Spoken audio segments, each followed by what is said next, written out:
iniciar então com uma oração, a irmã faz a segunda e o rabino pode começar os estudos.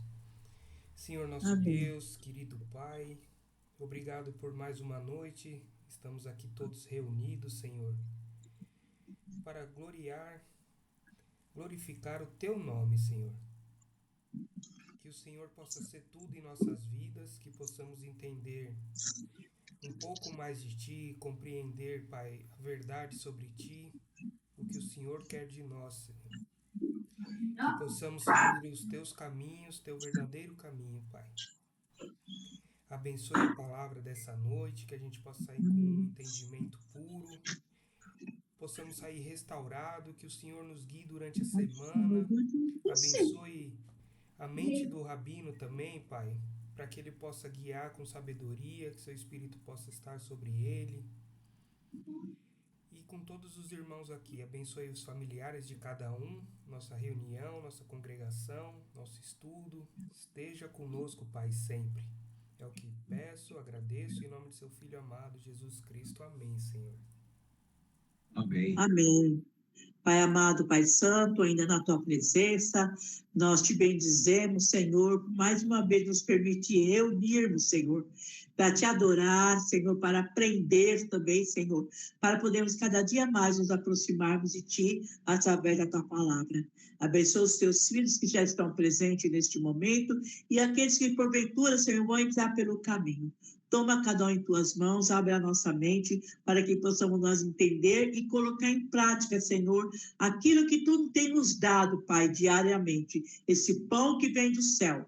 Eu entrego cada um em tuas mãos, entrego o Rabino Laércio, Pai, cuida dele, Senhor, abrindo a sua mente, usando tua boca, Senhor, para falar conosco aquilo que nós realmente precisamos. Entregamos tudo diante de ti e te agradecemos no nome amado de Yeshua HaMashiach. Amém? Vem amém. Amém. Bem, irmãos, dentro de 3 dias nós estamos entrando em Shavuot.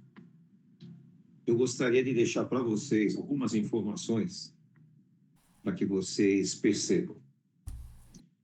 O início do mês começa na lua nova. As festas bíblicas de pães ázimos, Shavuot, tabernáculos, todas elas sempre cairão na lua nova, lua cheia. Não tem como ser diferente. Então, o mês começa em lua nova, pães ázimos, Shavuot, tabernáculos, cairão sempre na lua cheia. O que eu quero dizer com isso? Não tem como nós nos enganar. Nossos irmãos do judaísmo, os messiânicos e nazarenos que seguem a visão do judaísmo, celebraram no domingo passado. O domingo passado não era lua cheia, era quarto crescente. Inclusive, eu bati uma foto e coloquei no grupo, se alguém percebeu. Agora, por que eu estou dizendo isso? Vamos imaginar que aconteça alguma catástrofe no mundo. Hoje eu estava vendo um artigo. Se houver uma guerra nuclear, vai sobrar na Terra apenas 3 bilhões de pessoas. 5 bilhões vão deixar de existir. Nenhum sistema eletrônico vai funcionar. Nenhum relógio vai funcionar. Nenhum sistema de telefonia vai funcionar. E como é que nós vamos, se estivermos vivos, naturalmente, como é que nós vamos identificar em que tempo nós estamos, que período nós estamos? Nós vamos voltar como aconteceu há 3.500 anos atrás. Há 3.500 anos atrás, a lua estava na posição cheia e o Eterno ordenou a Moisés subir no Monte Sinai. Mas antes de entrarmos aqui, eu quero pegar você e mentalmente lembrarmos do que Paulo disse. ele diz que um homem, ele não queria falar dele, que um homem esteve no terceiro céu. E lá ele viu coisas inefáveis, coisas que ele não sabe, ele não tem como falar. Infelizmente, a cultura ocidental, ela pegou a tradição paganizada dos gregos. Os gregos, eles acreditavam que os seus deuses moravam no Monte Olimpo. Os franceses falavam em Campos Elíseos, ou Campos Elíseos, que eram os campos floridos, onde as pessoas que morriam, elas iam viver lá. Porém, quando a Bíblia fala a expressão céu, ela não quer dizer alguma coisa lá em cima, porque lá em cima é muito relativo, e amanhã vai estar lá embaixo, porque a Terra gira. Nós estamos no céu, nós estamos no universo. A Bíblia fala também que Deus escolheu Sião para a sua morada. Sião é onde está a cidade terrena de Jerusalém. É uma questão dimensional, é dimensões. Então, Paulo esteve na terceira dimensão. E ali ele viu coisas que nenhum homem pode imaginar. O que eu quero dizer com isso? Voltando lá para Moisés, há 3.500 anos. Deus deu a seguinte ordem, que está em Êxodo capítulo 19, versículo 16.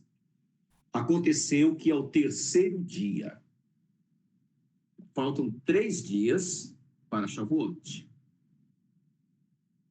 Daqui 3 dias, né?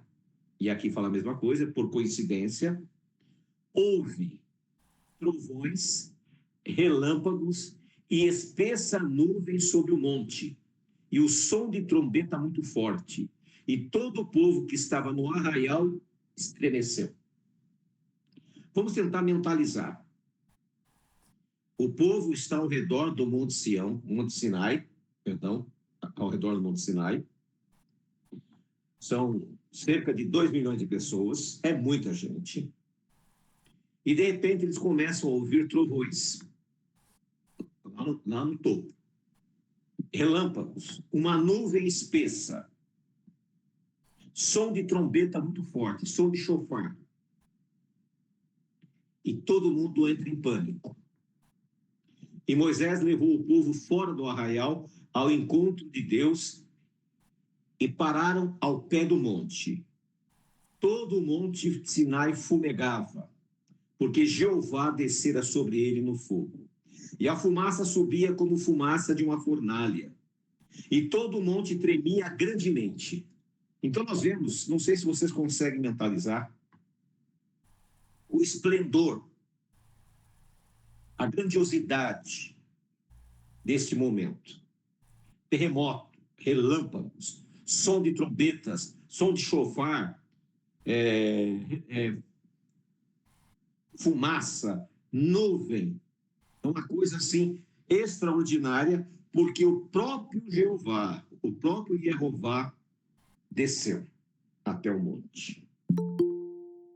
O som de trombeta ia aumentando cada vez mais. Moisés falava a Deus, que lhe respondia em alta voz.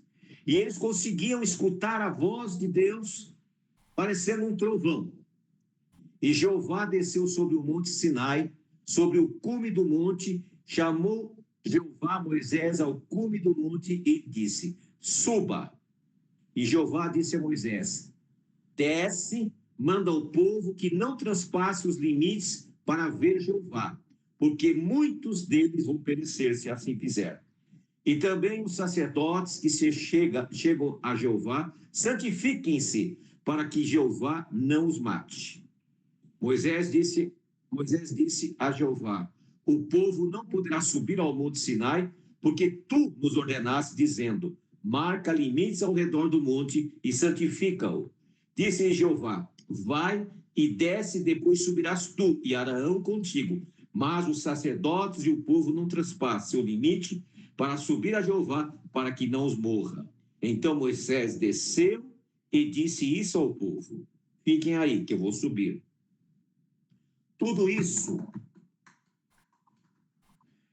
para que Moisés recebesse as 2 tábuas de pedra, para que Moisés recebesse a lei, que ficou conhecido para nós como Torá. Imagina só que coisa extraordinária que aconteceu há 3.500 anos atrás.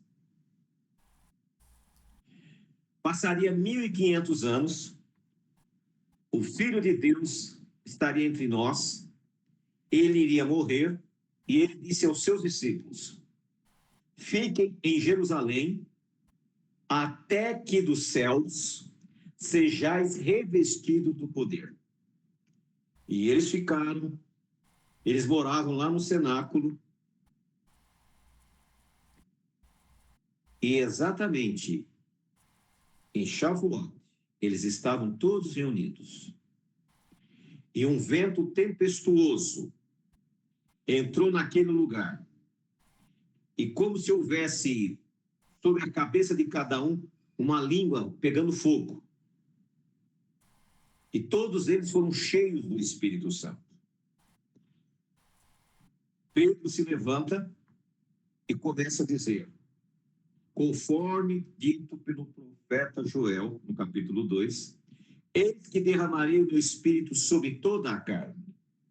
Vossos filhos sonharão, vossos velhos profetizarão. E assim ele vai dizendo várias coisas ali sobre aquele momento. Então nós temos 2 momentos importantíssimos. O primeiro momento, há 3.500 anos, é dado a Torá, a lei, os mandamentos. 1.500 anos depois, é dado o Espírito Santo para que aquelas pessoas possam entender a palavra de Deus. E nós estamos há quase 2.000 anos. E há um silêncio total da parte de Deus para com os homens. O último profeta, o último homem de Deus a falar conosco foi Yohanan, João, na ilha de Patmos. Ele recebeu o próprio Senhor Yeshua, se apresenta a ele agora, não mais como aquele servo sofredor, mas um homem em glória. E ali, Yeshua conta para ele todos os fatos que ia acontecer. E ele vai transcrevendo tudo o que ele estava vendo. E no capítulo 22, no versículo 14, já no finalzinho das orientações que ele estava dando para João, ele diz, bem-aventurado, João, aqueles que guardam os mandamentos de Deus, que foi dado lá para Moisés, lá no Monte Sinai. Pois estes que guardam os mandamentos terão direito a entrar na cidade pelas portas e vão poder comer da árvore da vida para ter a eternidade. Talvez o ideal seria parar aqui o estudo. Por quê? Tudo que tinha que ser dito sobre Shavuot, nós acabamos de falar. Mas o que me chama a atenção é que milhares de pessoas têm sido enganadas pelos falsos pastores, falsos rabinos, falsos padres. Por que falsos? Porque ensinam mentiras, dizendo que a lei de Deus não tem mais valor.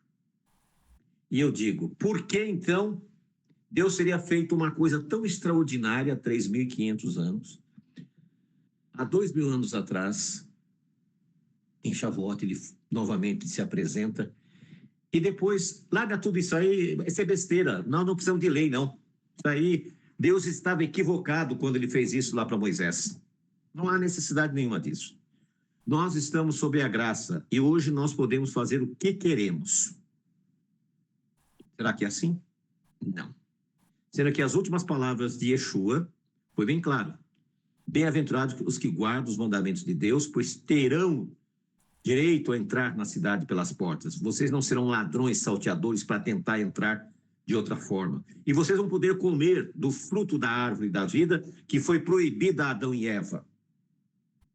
Nesse mesmo livro, em Apocalipse 14:12, bem-aventurados, felizes os que guardam os mandamentos de Deus e têm a fé em Yeshua.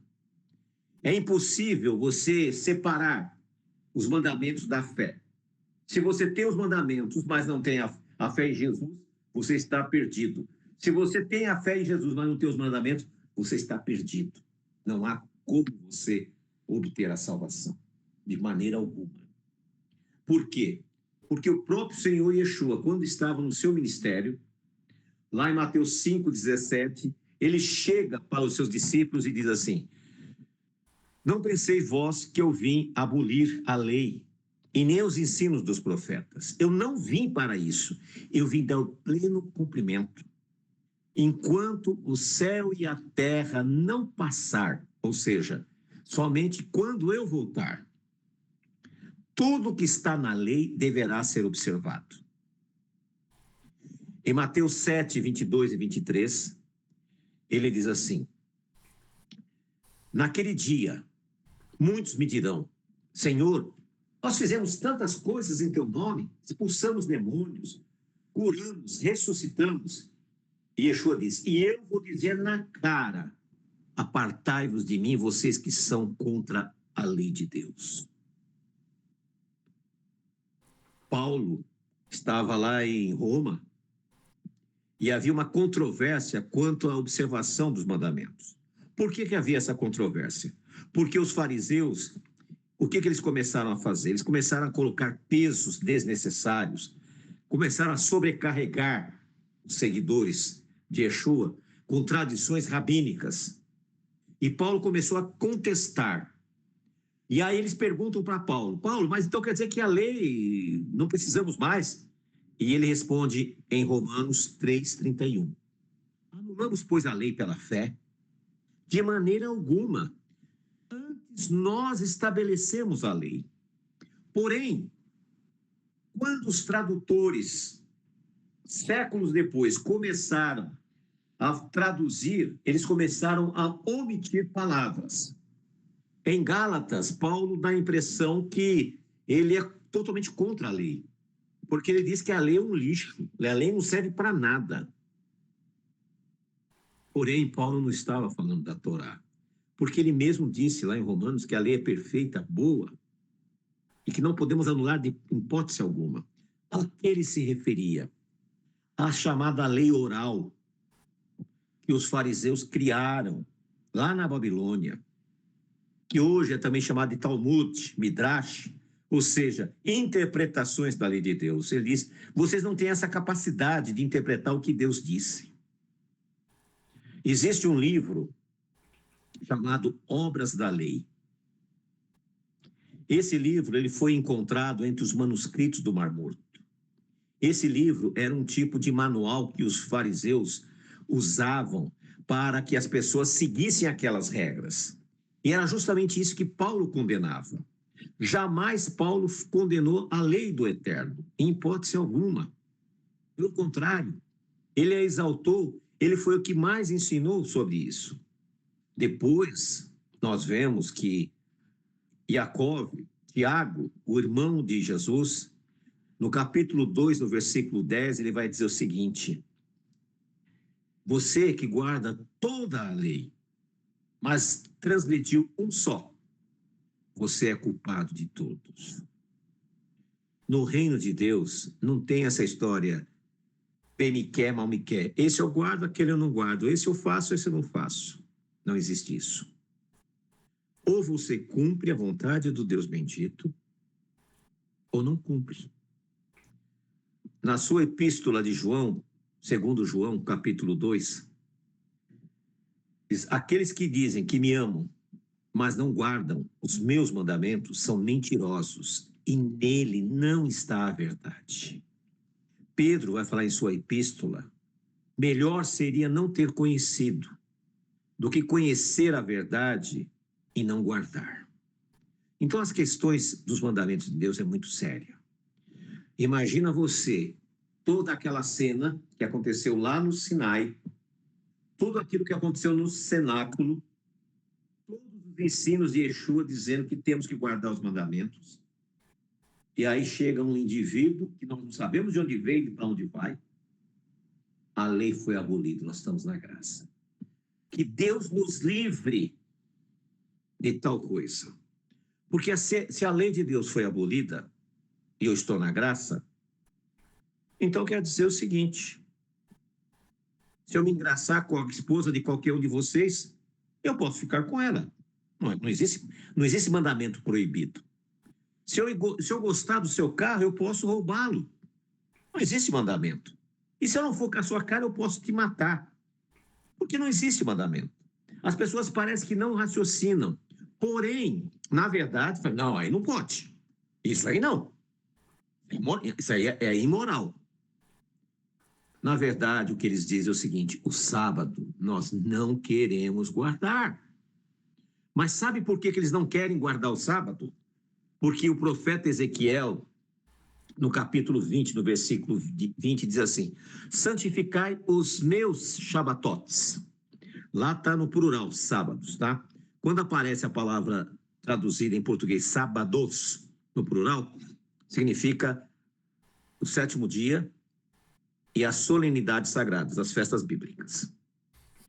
E ali, Ezequiel diz: santificai os meus sabatotes, os meus sábados, pois servirão de sinal entre mim e vós. O sinal que nós temos marcado em nossa vida é a obediência à lei de Deus ao sábado.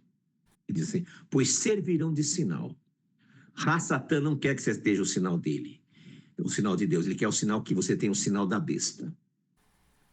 Então, quando você rejeita a obediência ao Shabá e às festas bíblicas, você já recebeu o sinal da besta. Ah, mas é o chip, é não sei o quê, tudo balela. É a obediência ao Shabá, que é o sinal de Deus. O oposto é o sinal da besta. Ah, mas o que tem o porquinho, sei lá, o camarão? Hoje são criados em lugares específicos, com toda a orientação. Dizem que a carne de porco é melhor que a carne bovina, e assim as pessoas tentam justificar. Porém, se nós pegarmos lá em Levítico 11, lá vai dizer que comer essas carnes impuras é uma abominação. Nós vamos lá para o Apocalipse, no capítulo 21, e você vai ver que ele diz lá: entre os pecados, aqueles que serão condenados. Então lá ele coloca os afeminados, a besta, o falso profeta, coloca os ladrões, enfim, ele dá uma série de pecadores, e eles colocam também os abomináveis. Ou seja, aquele indivíduo que come carne impura, ele está equiparado como a homossexualidade, a promiscuidade, o roubo, a morte. Diante de Deus é a mesma coisa. No Apocalipse fala a mesma coisa, que os abomináveis não têm parte no reino de Deus. Então é muito sério isso. Eu sei que nós temos novos irmãos aqui que estão chegando, que são oriundos destas igrejas, que ensinam a mentira. A Bíblia é a pura verdade.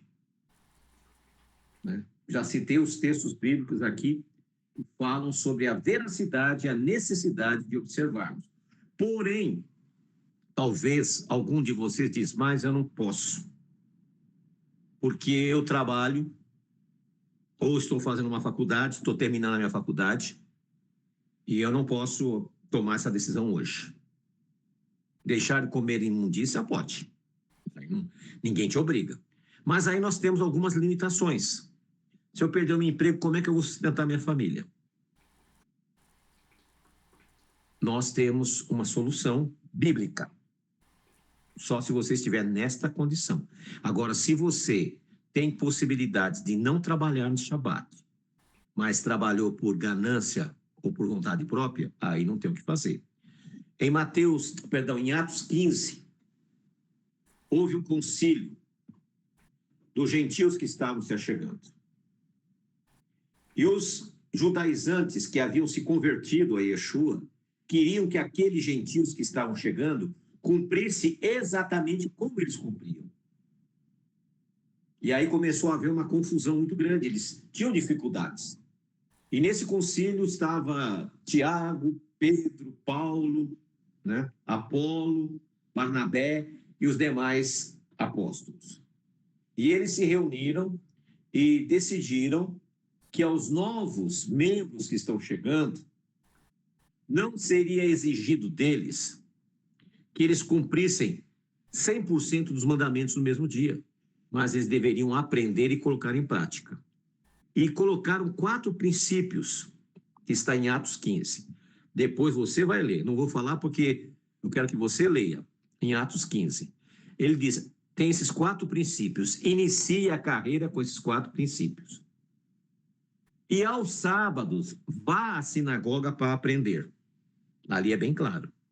É natural que a maioria de vocês que estão aqui, apenas um dos irmãos tem condições de vir aqui, o resto não tem como. Mas aos sábados nós estamos em rede de internet para ensinar vocês. Vocês aprendam, organizem a sua vida espiritual, a sua vida profissional, a sua vida familiar para cumprir a Torá. Não adianta eu ficar aqui passando a mão na cabeça e dizendo, não, Deus é bonzinho, Deus não vai fazer conta. Vai fazer conta sim. Lembre-se que a leitura que eu disse, vocês não passem desse local, porque senão vocês morrem. Deus, ele é muito sério. E ele quer que nós levemos as coisas sagradas com seriedade. Se você tem como guardar Shabat e não guarda, que é um conselho meu, não fica aqui. Volta para onde você veio. Porque aqui você tem 100% de certeza de perder a sua salvação. Porque você sabe da verdade, mas é omisso. Se você tem condições de seguir os princípios, siga. Pois não, irmão Uri, pode falar.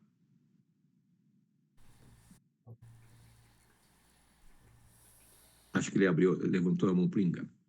Então, irmãos, é muito sério as coisas de Deus. Eu sei que é difícil. Não é fácil.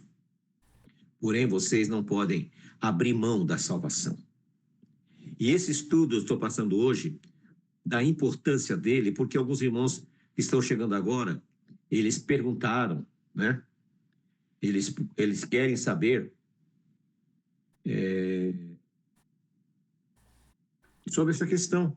Porque lá na igreja deles, os seus líderes religiosos ensinavam que estamos na graça. Deus é único, ele diz, eu não mudo. Deus ia fazer tudo aquilo que ele fez lá no Monte Sinai, lá no cenáculo. Jesus ia falar o que falou, Paulo ia falar o que falou, Tiago ia falar, Pedro ia falar, e João dando confirmação aos mandamentos de Deus. E 2000 anos depois, um sujeito sem eira nem beira, sem pedigree nenhum, não precisa.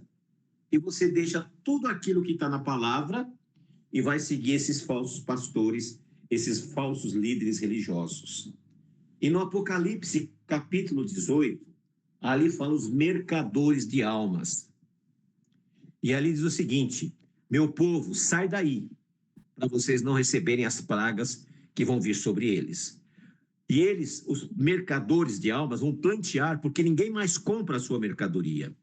E qual que é a mercadoria desses pastores? A mentira da graça, as suas bugigangas, os seus livros de autoajuda, tudo isso é as mercadorias que eles estão vendendo para as pessoas, para enganar as pessoas. Hoje foi perguntado por alguns irmãos qual é a melhor Bíblia. A Torá, o Taná, a Peshita. Qual que é a melhor Bíblia? A melhor Bíblia é aquela que você lê. Esta aqui é uma Bíblia sagrada comum. Eu tenho todas as outras aqui. Peshita, Torá eu tenho uma meia dúzia. Porém, dentro dessa Bíblia, os 5 primeiros livros é a Torá. Os demais é o Tanar, chamado Velho Testamento. O Novo Testamento é a Brit Hadashah. A Bíblia está aqui. Existem pequenas variações? Existe. Por questões de tradução. Mas não são tão graves que você não vai entender. Então não desperdice o seu dinheiro comprando essas mercadorias que estão vendendo na internet. Só para você ter uma ideia, deixa eu pegar aqui. Essa é uma Torá. A Torá azul, que é editado pela Sefer, que é dos ortodoxos, a Torá Azul do Sefer, os judeus ortodoxos, eu conheço lá o tradutor, o dono da editora, e eu conversando com ele, eu perguntei para ele como que ele traduziu, e ele me explicou. Ele não traduziu do hebraico para o português. Ele pegou a Bíblia Almeida, revista e corrigida, e apenas ajustou os nomes e colocou lá as porções. Ou seja, aí você vai lá, paga R$200 uma Torá, sendo que uma Bíblia de R$30 tem as mesmas coisas. São tudo mercadores. Então, não se iludam com isso. Firmem na verdade, estabeleçam na verdade, para vocês não serem enganados, não serem passados para trás.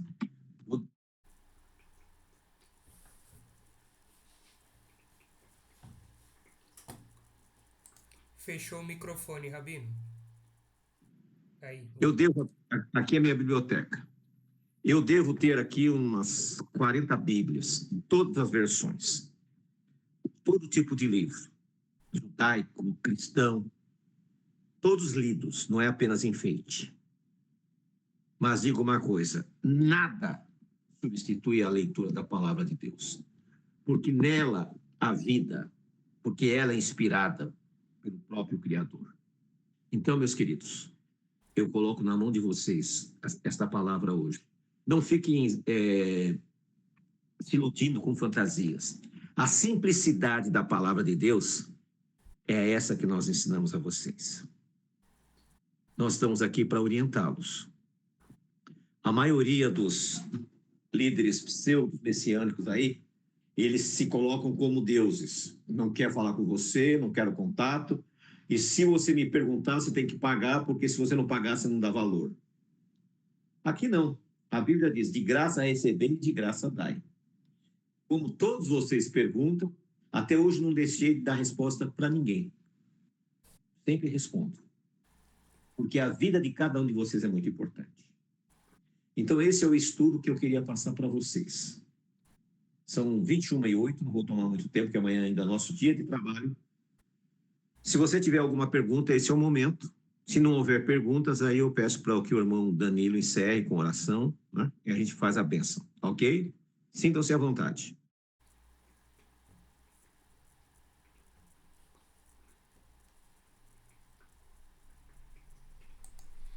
Maravilhoso esse ensino, viu, irmão Laércio? Aquela cena que a gente lê nas escrituras, daquele de trovão, relâmpagos. Irmão, a gente não viu, mas pelos olhos da fé eu posso sentir que aquilo foi tremendo, e o povo com medo. E é dessa mesma forma, eu creio que a manifestação do Criador, do nosso Yeshua, não vai ser diferente daquilo. E a gente não tem que ter medo, a gente só tem que aguardar com fé e sem temor, mas confiando nele.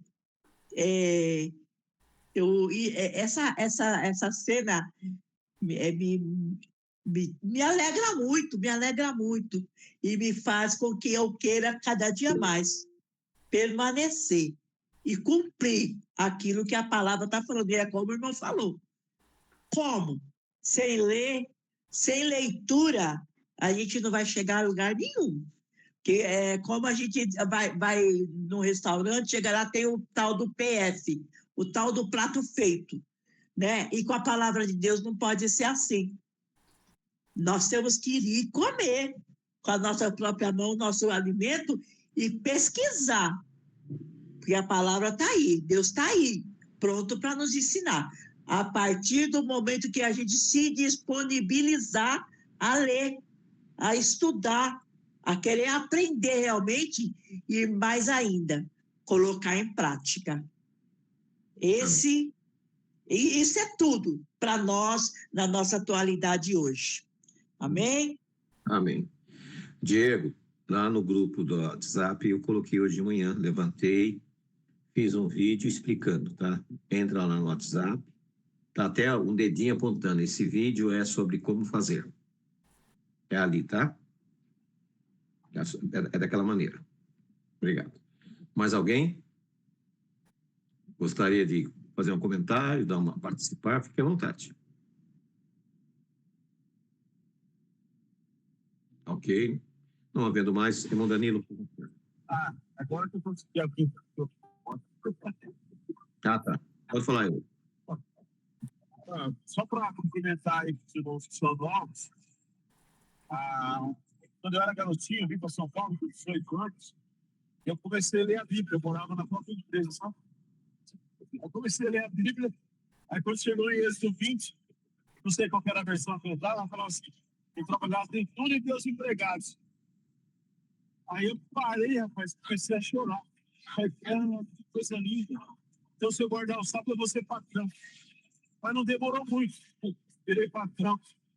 Fiquei muito maior do que o meu antigo patrão, por entender a palavra de Deus.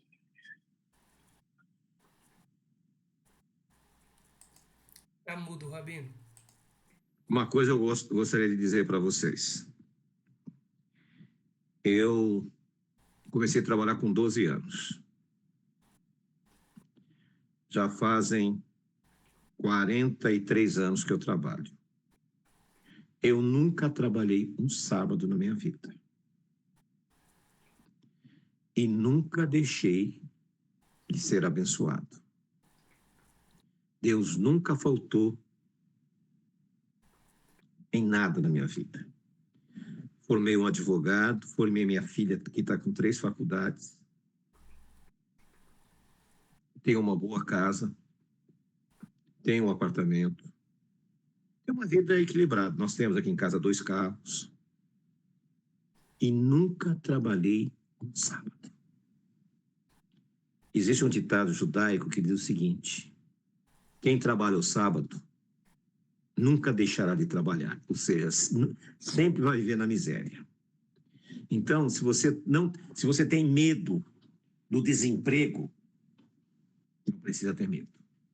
Deus vai proporcionar a você. Só que tem um detalhe. Agora, se você resolver usar o dia sagrado para fazer as suas coisas, aí é você sozinho. Aí você não pode contar com as bênçãos.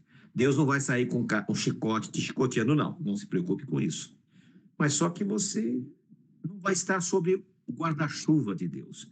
Não vai estar sobre as bênçãos de Deus. E assim nós temos aqui o irmão Eurico, que já conhece o sábado, né? Nós temos também o Danilo, que já passou pelo Adventismo. A irmã Dienes não está aqui, mas também passou pela Igreja Adventista. E graças a Deus estão bem. E todos que eu conheço que guardam Shabat estão muito bem, obrigado. Então não se preocupe quanto a isso. Mais alguém gostaria de dar uma palavra? Muito bem, não havendo. Irmão Danilo. Fazer a oração final, Rabino, se o senhor puder fazer a bênção. Amado Pai, querido Deus, obrigado por esse estudo, obrigado pelos irmãos que aqui estão, Senhor. O Senhor sabe de todas as coisas, sabe a quem deve chegar essa mensagem. Muitos irmãos não estão nos assistindo, conseguimos gravar o vídeo e vai chegar muita gente, Senhor. Que possa chegar aos corações de cada irmão, Pai. Que a gente possa entender, compreender o que é santo, o que é sagrado e a verdade sobre a Tua palavra, Senhor. Vivemos num mundo que só há enganação. Como é dito em Tua própria palavra, só herdamos mentiras, Senhor. E hoje é enganação em cima de enganação, Pai. E estamos estudando, Pai, para compreender cada vez mais a Tua verdade, Senhor. Pedimos a Tua bênção para continuar a semana, que o Senhor possa nos proteger, nos abençoar, que o Senhor possa cuidar do nosso trabalho, Pai, da nossa saúde, da nossa família, dos nossos parentes, amigos e irmãos, Senhor. Abençoa essa congregação para que cresça na sua verdade, de coração, somente a Ti, Pai. Guarde todos essa noite, esteja com o Rabino, com a família dele, esteja com a minha e com os irmãos aqui presentes, Senhor. Graça te damos por tudo. O Senhor é nossa paz, é nossa bênção. Em nome de seu Filho amado, Yeshua HaMashiach, Jesus Cristo, é que peço e agradeço, Senhor. Amém. Amém. Antes de fazer a bênção, eu gravei um vídeo explicando como faz a celebração de Shavuot. Está lá no grupo. Quem quiser, que não assistiu, que assista, para facilitar para vocês como é que se faz essa cerimônia. E o Senhor te abençoe e te guarde. Que o Senhor faça resplandecer o seu rosto sobre ti e tenha misericórdia de ti. Que o Senhor sobre ti levante o seu rosto e te dê shalom. Um restante de semana de paz. Sexta-feira estaremos aqui de volta. E amanhã, na sexta-feira e no sábado de manhã, vou estar postando alguns vídeos de orientação, falando sobre os dons espirituais. Estarei falando também sobre a lei de Deus, sobre os mandamentos ativos e inativos. Se vocês puderem assistir, vai ajudar muito no conhecimento. Shalom, shalom a todos. Amém, amém.